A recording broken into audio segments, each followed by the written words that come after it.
الرحمن الرحیم السلام علیکم ورحمۃ اللہ وبرکاتہ۔ تو جس طرح میں نے گزشتہ ویڈیو میں کہا تھا کہ میں اسی ویڈیو کا ایک تسلسل جو ہے نا آگے انشاءاللہ بناؤں گا، تو اسی تسلسل کے ساتھ جو ہے نا میں آپ کے پاس آیا ہوں۔ تو انشاءاللہ تعالیٰ کچھ جو ہے نا ٹاپک میں نے انڈر لائن کیے ہوئے ہیں، تو ان کو میں فردر ساتھ ساتھ ڈسکس کرتا رہوں گا اور اپنے ٹاپک کو کنکلیوڈ کروں گا۔ تو میرے بہن بھائیوں کے اصل جو اسلام میں ہم آج کل جب ویلنٹائن ڈے یا اس سے ریلیٹڈ کوئی بھی جو تہوار ہے جب ہم ڈسکس کرتے ہیں، تو ان میں ہمارا اصل جو کنٹرڈکشن آتی ہے وہ کہ ہمارے اقدار کی، ہمارے جو ہے وہ اسلامی قاعد و قوانین کی ایک ان سے کوئی مماثلت نہیں ہوتی۔ اور اس کے بعد جو اصل چیز جس کو ہم تذکرہ کرتے ہیں وہ ہمارے ہاں یا حیا کا تصور ہے۔ پرٹیکولرلی اگر دیکھا جائے تو خاص طور پر اس دن کا حیا کے ساتھ، حیا کے تقاضوں کے ساتھ، اسلام کے حیا کے تصور کے ساتھ، اسلام کے تصور جو ہے ایک عورت اور مرد کا اختلاط ہے جو ان کا، اس کے درمیان جو باؤنڈریز لگائی ہوئی ہیں اس سے ریلیٹڈ ہے۔ تو اسلام میں حیا کا تصور کیا ہے؟ اللہ کے نبی نے فرمایا کہ حیا جو ہے نا وہ ایمان کی شاخیں ہیں، اس میں سے ایک شاخ ہے۔ یعنی اللہ نے قرآن میں فرمایا کہ اگر تم میں حیا نہ رہے تو تم جو چاہے مرضی کرو۔ یعنی حیا جو ہے وہ انسان کو باؤنڈ کرتی ہے۔ حیا اس لیے ضروری ہے، حیا کا تصور جو ہے وہ اس لیے ضروری ہے کہ حیا ایک مومن کی پہچان ہے۔ آپ جب بھی قرآن مجید کا ایک مطالعہ کریں، جب آپ قرآن کا مطالعہ کرتے ہیں تو آپ حیران رہ جائیں گے اس چیز کو کہ اللہ تعالیٰ نے جب حیا کا تذکرہ کیا تو اللہ تعالیٰ نے اس کے ساتھ مومن یعنی ایمان والوں کا تذکرہ کیا۔ اللہ نے جب قرآن کے اندر سورۃ احزاب کے اندر نبی کی بیویوں کو کہا تو ساتھ مومن عورتوں کو کہا۔ اللہ نے کہا کہ مومن عورتوں کو، کیا نبی اپنی بیویوں کو، اپنی بیٹیوں کو اور مومنوں کی عورتوں کو کہہ دو کہ وہ جب باہر نکلے تو وہ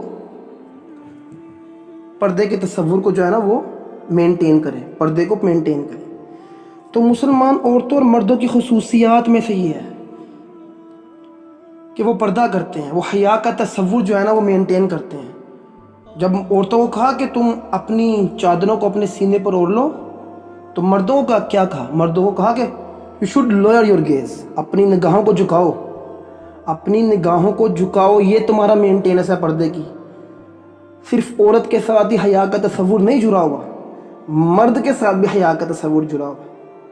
اور ہم حضرت عثمان رضی اللہ تعالیٰ عنہ کے بارے میں تو جانتے ہی ہیں کہ آپ امیجن کیجئے کہ اللہ کے نبی، جس شخص سے اللہ کا نبی حیا کرے، یعنی حیا اتنی عظیم چیز ہے کہ اللہ کے نبی نے اپنے پاؤں سمیٹ لی اور کہا کہ جس شخص سے فرشتے حیا کرتے ہیں میں کیوں نہ حیا کروں۔ تو آپ دیکھیں دین اسلام میں حیا کا اتنا تصور موجود ہے، تو کیسے ممکن ہے کہ آج کے تناظر میں دیکھیں تو ایک لڑکا اور ایک لڑکی جب سب سے پہلے آپس میں اختلاط کرتے ہیں، جب آپس میں ملاقات کرتے ہیں کسی بھی سطح کے اوپر، ملاقات کا تصور جو ہے وہ صرف فزیکلی نہیں ہے۔ اب فتنوں کے دور کے اندر ہم جو ہے نا وہ ڈسٹنس جو ہے وہ ہماری ملاقاتیں بھی چل رہی ہیں، آپ سبھی جانتے ہیں۔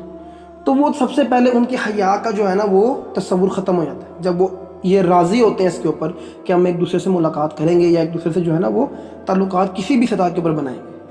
تو میرے بہن بھائیوں، میرا سب سے جو ایک کویسچن جو ہے نا وہ ماں باپ کے اوپر ہے۔ دیکھیں، حیا کا تصور کبھی بھی قائم و دائم ہو ہی نہیں سکتا جب تک اس حیا کی تربیت اور اس حیا کا تصور بچپن سے اس بچے کے اندر نہ ڈالا جائے، اس بچی کے اندر نہ ڈالا جائے۔ دیکھیں، یہ چیزیں جو ہے نا یہ کمانی پڑتی ہیں، یہ آپ اس کو جو ہے نا وہ موروثیت کے طور پر جو آپ کے اندر جو ہے نا وہ ودیت نہیں کی جائیں گی، آپ کو کمانی پڑے گی، حیا کمانی پڑے گی۔ اور حیا اسی صورت میں کمائی جا سکتی ہے جب ماں باپ کے اندر حیا کا تصور واضح طور پر موجود ہو۔ ہم نے بھی اپنے ایک سٹینڈرڈ بنا لیے ہوئے ہیں نا کہ اس سے پردہ ہے، اس سے پردہ نہیں ہے، اس میں چلتا ہے، اس میں چلتا نہیں ہے۔ آپ اپنی مرضی کا اسلام اگر نافذ کریں گے اپنی زندگیوں میں تو یقین مانی رتی بڑا فائدہ نہیں ہوگا۔ تو اصل چیز یہ ہے کہ ہمیں اپنی اولاد کی تربیت کرنے سے پہلے کیا ہم اس اہل ہیں کہ ہم ان کو اس تصور کو دے سکے جو اللہ اور اس کے رسول نے دیا۔ تو میری آپ سے یہ گزارش ہے کہ ہمیں کوشش کرنی چاہیے کہ سب سے پہلے اللہ تعالیٰ کا خوف قائم کریں، اللہ تعالیٰ کی خشیت اپنے اندر جو ہے نا وہ پیدا کریں۔ اس کے علاوہ آپ کے پاس اور کوئی تصور نہیں موجود ہے جس کے ذریعے جو ہے نا آپ اپنی اولاد کی تربیت کر سکتے ہیں. آپ ان کے اندر آپ اصل میں چیز یہ ہے کہ سوال کیا جاتا ہے کہ بچوں کو جو ہے نا ہم کیسے زبردستی ان کے اوپر ٹھون سکتے ہیں. بچوں کو جو ہے نا بچوں کو اگر اپنی مرضی کی طرف مولڈ کریں گے تو بھیا میرا آپ لوگوں سے، میرے بہن بھائیوں، میرا آپ لوگوں سے یہ ایک سوال ہے کہ جب آپ خود گھر کے اندر ایک ماحول کریٹ کریں گے تو ان کے ذہن میں یہ کوشچن ہی نہیں آئے گا. ان کو جب ایک تصور حیات دیں گے اسلام کا تو ان کا جو ہے نا ذہن کے اندر یہ کوشچن نہیں آئے گی کہ دوسرے کے پاس یہ ہے، دوسرے کے پاس یہ نہیں ہے، دوسرا میرا وہ کر رہا ہے. کیونکہ اس کو پتہ ہوگا کہ یہ چیزیں ہی اصل میں حقیقت ہیں، کیونکہ اس کے ماں باپ نے اس کے اندر جو ہے نا وہ فیڈ کر دی ہیں. تو آپ کو کوشش کرنی چاہیے چیزوں کے لیے. کوڈ آف ڈریس کو دیکھیں، ان کی ذاتی ملاقاتوں کو دیکھیں. آپ بچپن سے جب آپ ان چیزوں کو مینٹین کروا دیں گے تو پھر ان کے لیے تکلیف کا باعث نہیں بنے گا. یہ ہم لوگ ہیں، یہ ہم ایک تناور درختوں کو جو ہے نا جڑوں سے اکھاڑتے ہیں. جب وہ ننھی سی کونپلیں ہوتی ہیں نا، ہم اس ٹائم جو ہے نا وہ اپنی مستی میں مست ہوتے ہیں. جب وہ ہمارے سر پہ آگے پڑتی ہے تو ہمیں پتہ لگتا ہے. چونکہ میرا ایک بیک گراؤنڈ ہے ٹیچنگ کے ساتھ، میرا زیادہ تر ریلیشن شپ بچوں کے ساتھ ہے، تو میں نے اپنی اوور دا ایئرز یہی آبزرو کیا ہے کہ میں بچوں کی تربیت میں ماں باپ کو مورد الزام ٹھہراتا ہوں. سب سے بڑے ذمہ دار وہ ہیں. اگر وہ دنیا میں لانے کا باعث بنے تو پھر تربیت بھی کریں ان کی، اور سب سے پہلے اپنی زندگی میں دین نافذ کریں.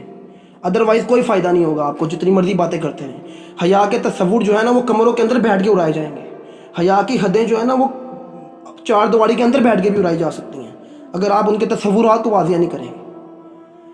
تو اب میں اسی بات کی طرف جو ہے نا کنکلوڈ کرتا ہوں کہ اللہ تعالی ہم لوگوں کو ہدایت دے. اللہ جو ہے نا اپنا خوف ہماری زندگیوں میں جو ہے نا قائم و دائم کرے.